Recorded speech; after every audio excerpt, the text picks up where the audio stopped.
Assalamualaikum warahmatullahi wabarakatuh. Guys, hari ini kita mau ngomongin iPhone lagi.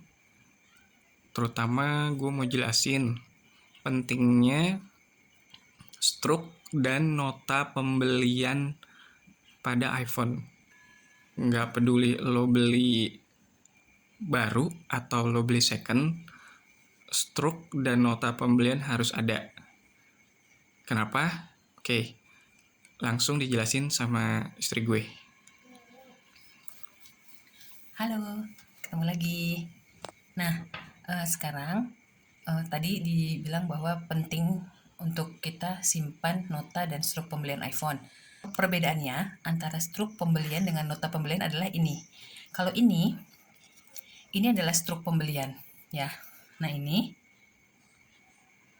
adalah struk pembelian, struk pembayaran yang dikeluarkan oleh bank. Nah, ini nggak boleh hilang gitu. Jadi suatu saat ada masalah dengan iPhone kamu, nanti ini pasti akan ditanyain gitu. Nah, kemudian, yang berikutnya adalah ini yang nggak kalah penting, ya. Ini yang namanya nota pembelian yang dikeluarkan oleh toko di mana kita membeli iPhone itu. Nah, kalau misalnya kalian mau beli iPhone second pun, nah pastiin di dalam kardusnya itu ada nota ini gitu. Kenapa? Karena nota ini nanti akan jadi berkas untuk diupload ketika kamu memiliki masalah yang harus berhubungan dengan Apple Care gitu, Apple Support gitu ya. Jadi misalnya nih, kamu lupa iCloud, kamu lupa passwordnya, kamu lupa email yang didaftarkan di iCloud. Nah, kalau kita telepon Apple Care ataupun Apple Support, itu nanti kita akan diminta untuk mengupload berkas gitu. Jadi nanti kita ngisi formulir secara online gitu ya, berisikan tentang email handphonenya gitu. Nah, pastikan handphone iPhone kamu tuh asli ya, garansinya garansi distributor resmi gitu. Entah kamu beli di iBox atau di Story iStory atau di iClick iPhone. atau di Erafone. Yang penting intinya harus handphone kamu tuh harus garansinya resmi gitu. Karena nanti kamu harus upload emailnya, nomor email, kemudian nomor serial, kemudian kamu juga nanti harus upload ini struk pembayaran dan ini gitu. Nah, ini penting banget, ini yang nggak boleh hilang gitu. Kalau misalnya ini nggak ada tapi ininya ada, itu masih bisa ketolong. Tapi kalau kamu cuma punya Ini struk ya. ini struk ya. Kalau kamu cuma punya struk dan kamu nggak punya ini, kita pastiin komplain kamu tuh nggak akan bisa diselesaikan oleh Apple Care atau Apple Support gitu, karena dia butuh ini gitu untuk memastikan bahwa iPhone kamu itu ya kamu resmi belinya resmi di toko itu gitu loh. Nah, terus nanti baru setelah kamu upload data-data tadi yang saya bilang, nah baru nanti komplain kamu bisa diselesaikan oleh pihak Apple gitu. Jadi ini penting banget ya gitu. Nah, sekarang itu kalau kalau misalnya nih ternyata ya udah hilang, udah nggak tahu kemana segala macam. Nah, pada saat kamu membeli iPhone gitu ya, kamu kan akan diminta alamat email. Jadi si toko resmi itu akan mengemail nota pembelian ini ke email kamu gitu loh. Nah, nanti kalau misalnya ternyata bukti fisik ini hilang, tapi selama di email kamu masih punya soft copy ini, itu masih bisa dipakai. Jadi ibaratnya kalau kamu punya masalah dengan lupa iCloud, lupa password, lupa email, selama kamu punya soft copy ini, itu masih bisa.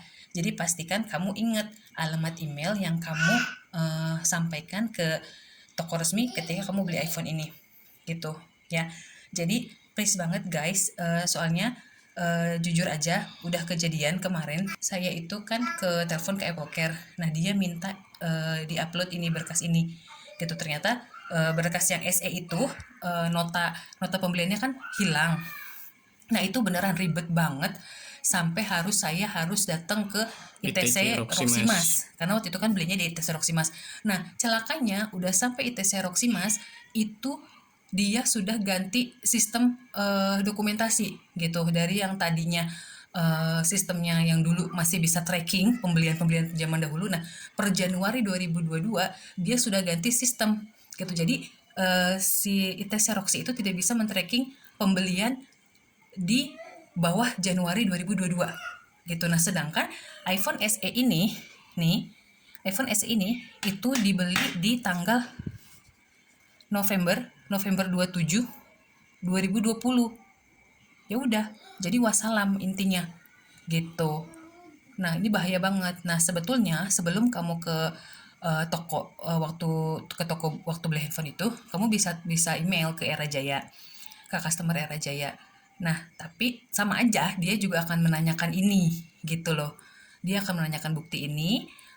Kalau kamu tidak bisa menunjukkan, ya nanti juga akan dirujuk untuk datang ke toko pembeliannya gitu untuk minta secara manual gitu. Tapi pada waktu itu memang sudah tidak bisa karena sudah ada penggantian sistem di ITC, di iBox ITC Roximas gitu. Jadi ya udah nggak bisa, jadi sama sekali nggak bisa untuk diproses. Jadi intinya kalau mau beli iPhone, pastiin iPhone lo entah baru, entah second, sebisa mungkin beli barang resmi.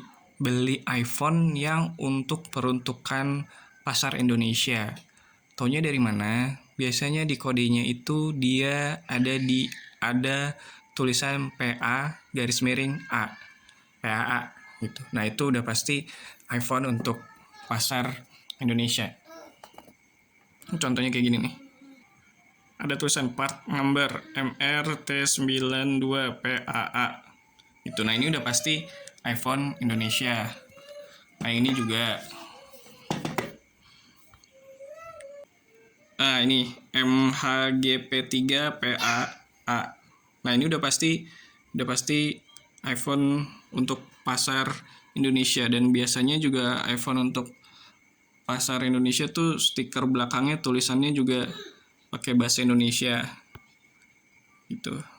Ini contoh yang SE 2020. Ini contoh iPhone 8 Plus yang Red Edition gitu. Nah, make sure juga ada kartu garansinya. Kartu garansi yang resmi tuh aslinya kayak gini guys, warna putih kayak gini nih. Tuh ada tulisannya, kartu garansi iPhone. Nah, dia itu kalau iPhone resmi itu justru kartu garansinya biasanya ada di luar. Ada di luar boxnya gitu. Jadi boxnya ini kalau barunya tuh masih di plastik, dia ada di luar boxnya. Nah, biasanya juga iPhone resmi tuh pasti dapat stiker. Stikernya kayak gini ya. Stiker iPhone 2. Jadi ketika kalian beli iPhone, terutama kalau kalian beli second ya, selain make sure bahwa iPhone-nya baik-baik aja, make sure juga bahwa aksesorisnya baik-baik aja. Karena juga ada perbedaan ya. Kalau iPhone lama ini kan kayak iPhone lama nih, iPhone 8 Plus itu dia dusnya masih yang gendut gini nih. Jadi dia masih dapat kepala charger, masih dapat headset segala macam. Kalau yang ini dia tuh cuma dapat ini doang. Tuh. Kabel lightning sama ini nih, manual book sama SIM ejector. Jadi udah nggak dapet headset sama udah nggak dapet kepala charger gitu. Nah, sekali lagi, pokoknya kalau kalian udah cek iPhone-nya nih, khususnya yang beli, biasanya sih yang bermasalah nih yang beli iPhone second ya, beneran deh, kalian mesti harus selain cek unitnya gitu, cek aksesorisnya, dan yang terakhir harus cek struknya, kartu garansinya, sama nota pembelian. Tuh, kalau di nota pembelian ada tulisannya tuh, garansi iBox 1 tahun, tanggal print 15 Januari 2019 gitu. Kenapa gua tidak menyarankan kalian beli iPhone distributor? Karena ya ini lihat aja, ini iPhone 2019, ini iPhone 2020, tapi sampai sekarang tuh dipakai masih enak banget. Ini baterai health-nya tuh masih di atas 95%. Ini yang nih yang SE 2020. Sedangkan yang iPhone 8 Plus istri gue itu baterai health-nya masih 86% gitu. Jadi dari 2019 sampai 2022 itu udah berapa tahun tuh? 2019, 2020, 2021. Taruhlah 2022 baru mulai. Ya taruhlah udah dipakai 3 tahun tapi baterainya masih sehat banget. Dan itu gue jamin lo nggak bakal dapetin baterai health kayak gitu di iPhone yang distributor nggak resmi. Oke guys, jadi segitu aja hal-hal yang perlu kalian perhatikan ketika kalian membeli iPhone, entah baru entah bekas. Kalau baru kan pasti dapat stroke, pasti dapat nota, dan make sure itu jangan sampai hilang. Karena sekali lagi kalau iPhone-nya kekunci, lupa password, lupa iCloud, dan udah berkali-kali dicoba tapi tetap nggak bisa kebuka, kalian harus menelpon Apple Care dan dia membutuhkan stroke dan nota tadi. Nih stroke yang kayak ada tulisannya sesuai banknya, bisa BCA, bisa BNI, bisa Mandiri. Nah yang ini nota.